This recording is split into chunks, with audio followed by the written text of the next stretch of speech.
고린도전서 15장은 이른바 부활장이라고 불립니다.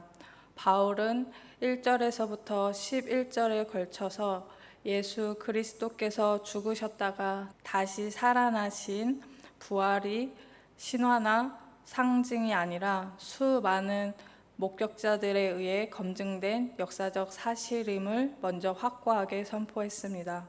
당시 고린도 지역은 헬라 철학의 영향력 아래 있었습니다. 그들의 세계관은 철저한 육체 부정적 이원론이었습니다. 영혼은 거룩하고 영원하지만 눈에 보이는 육체는 악하고 더러우며 영혼을 가두는 감옥에 불과하다고 생각한 것입니다. 그렇기에 영혼이 죽지 않는 영혼 불멸은 쉽게 받아들였지만 썩어 없어질 이 육신이 다시 신령한 몸으로 살아난다는 육체의 부활은 터무니없고 미련한 소리로 여겼습니다.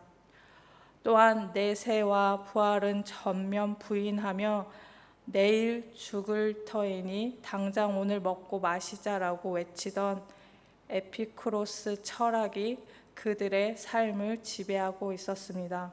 안타깝게도 교회 안의 성도들마저 이러한 세상의 철학과 유행에 물들어서 성도의 부활은 없다고 말하기 시작했습니다. 함께 12절과 13절을 보겠습니다. 그리스도께서 죽은 자 가운데서 다시 살아나셨다 전파되었거늘 너희 중에서 어떤 사람들은 어찌하여 죽은 자 가운데서 부활이 없다 하느냐. 만일 죽은 자의 부활이 없으면 그리스도도 다시 살아나지 못하셨으리라. 바울의 논리는 단순하지만 강력합니다. 너희는 예수님의 부활은 믿으면서 왜 죽은 자의 부활이 없다고 말하느냐? 그리스도의 부활과 성도의 부활은 분리될 수 없는 하나의 원리입니다. 예수님이 육체로 부활하셨기에 우리도 부활하는 것이며 만약 우리가 부활할 수 없다면 예수님의 부활 역시 거짓이 될 수밖에 없다는 역설적인 논법입니다. 우리의 부활을 부인하는 것은 기독교 신앙의 뿌리를 송두리째 흔드는 일이며 예수님의 부활을 받아들이면서도 부활의 원리 자체를 부인하는 것은 스스로 모순에 빠지는 일입니다. 그렇다면 만약 세상 사람들의 말대로 그리고 교회 내 회의주의자들의 말대로 부활이 없다면 어떤 일이 벌어지는가에 대해서 바울은 하나씩 그 비극들을 펼쳐 보입니다. 14절부터 16절까지 말씀입니다. 그리스도께서 만일 다시 살아나지 못하셨으면 우리가 전파하는 것도 헛것이요 또 너희 믿음도 헛것이며 또 우리가 하나님의 거짓 증인으로 발견되리니 우리가 하나님이 그리스도를 다시 살리셨다고 증언하였음이라. 만일 죽은 자가 다시 살아나는 일이 없으면 하나님이 그리스도를 다시 살리지 아니하셨으리라. 만일 죽은 자가 다시 살아나는 일이 없으면 그리스도도 다시 살아나신 일이 없었을 터이요. 여기에서 바울은 두 가지 핵심 단어를 던집니다. 바로 헛것과 거짓 증인입니다. 먼저 헛것은 속이 텅 비어 있다는 뜻으로 겉으로는 그럴싸해 보이지만 열어보면 아무것도 없는 빈 껍데기를 가리킵니다. 부활이 없다면 사도들이 바다를 건너고 산을 넘고 목숨을 걸고 매를 맞으며 전했던 복음은 아무런 열매도 없는 빈 껍데기가 됩니다. 또한 여러분이 수십 년간 새벽을 깨우며 눈물로 기도하고 삶의 물질과 시간을 들여 지켜온 그 고결한 믿음 역시 아무런 가치가 없는 헛수고로 돌아간다는 뜻입니다. 두 번째로 거짓 증인입니다. 진실이 아닌 것을 증언하는 자를 의미하며 사기꾼을 뜻합니다. 사도들은 목숨을 내걸고 증언했습니다. 감옥에 갇히고 채찍에 맞고 마침내 처형당하면서도 하나님이 예수님을 다시 살리셨다고 외쳤습니다. 부활이 없다면 사도들은 하나님의 행하지도 않은 일을 행하셨다고 사기를 친 거짓말쟁이이자 종교 사기꾼이 됩니다. 하나님이 살리지도 않은 예수를 살렸다고 전했으니 하나님의 이름을 망령되이 일컫는 가장 악한 죄인이 되고 마는 것입니다. 오늘날 현대 사회에서도 이와 똑같은 현대판 거짓 증언이 가득합니다.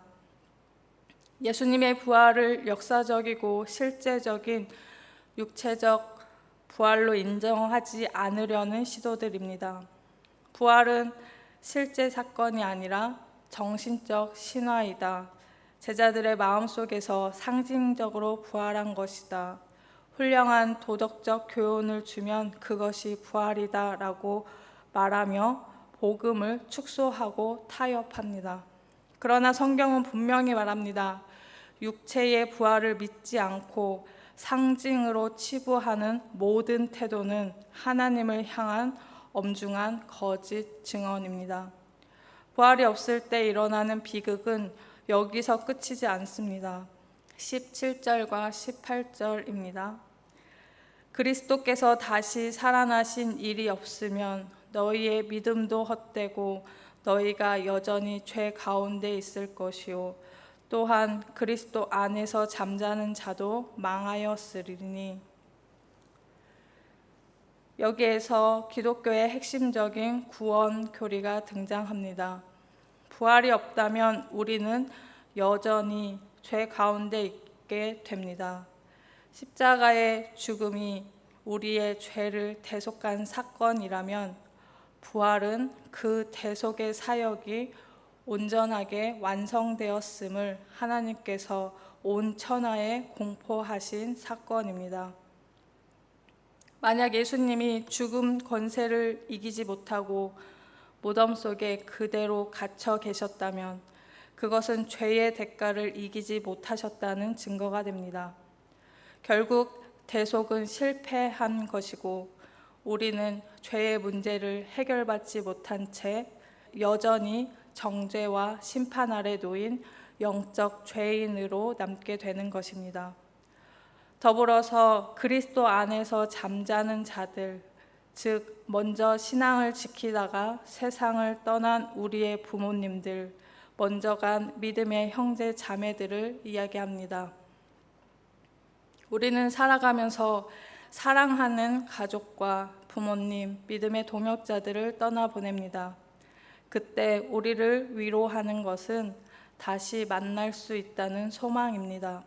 그러나 부활이 없다면 그 소망은 사라집니다. 천국도 없고 영생도 없고 다시 만남도 없이 모든 것이 죽음으로 끝나버립니다. 부활이 없다는 말은 이토록 잔인하고 절망적인 선언입니다. 19절입니다. 만일 그리스도 안에서 우리가 바라는 것이 다만 이 세상의 삶뿐이면 모든 사람 가운데 우리가 더욱 불쌍한 자이리라. 바울은 부활의 소망이 없다면 예수를 믿는 우리가 세상에서 더욱 불쌍한 자, 즉 가장 비참한 존재라고 단언합니다. 바울 당시의 그리스도인들은 믿음으로 인해 사회적 추방과 박해를 당했습니다. 직장을 잃기도 했고 가족에게 버림받기도 했습니다. 어떤 사람들은 순교까지 당했습니다. 그들은 세상의 쾌락을 포기하고 고난을 견디며 살았습니다. 현대에도 그렇습니다. 세상 사람들은 현세가 전부인 줄 알고 자기가 하고 싶은 대로 즐기고 먹고 마시며 자신의 이익을 위해 살아갑니다. 반면 우리 그리스도인들은 어떻습니까? 하나님의 말씀을 따라 정직하게 살려고 손해를 감수합니다. 이기적인 욕망을 억제하고 이웃을 위해 내 것을 나누며 교회를 위해 헌신합니다. 그런데 만약 죽음 이후에 아무것도 없고 이 땅의 삶이 끝이라면 세상의 즐거움을 포기하고 핍박과 훈련을 견뎌온 우리가 가장 바보 같고 비참한 사람이 아니겠습니까? 세상의 지혜로 볼 때 부활을 믿고 눈에 보이지 않는 영원한 나라를 위해 오늘을 희생하는 삶은 정말 미련한 짓일 것입니다. 그러나 하나님의 지혜 곧 십자가와 부활의 렌즈로 바라볼 때 이 삶은 가장 가치 있고 영광스러운 삶이 됩니다. 바울이 이 모든 만약들을 나열한 것은 그것이 사실이기 때문이 아닙니다. 부활을 부인했을 때 얼마나 황폐한 결론이 따라오는지를 보여주기 위해서입니다.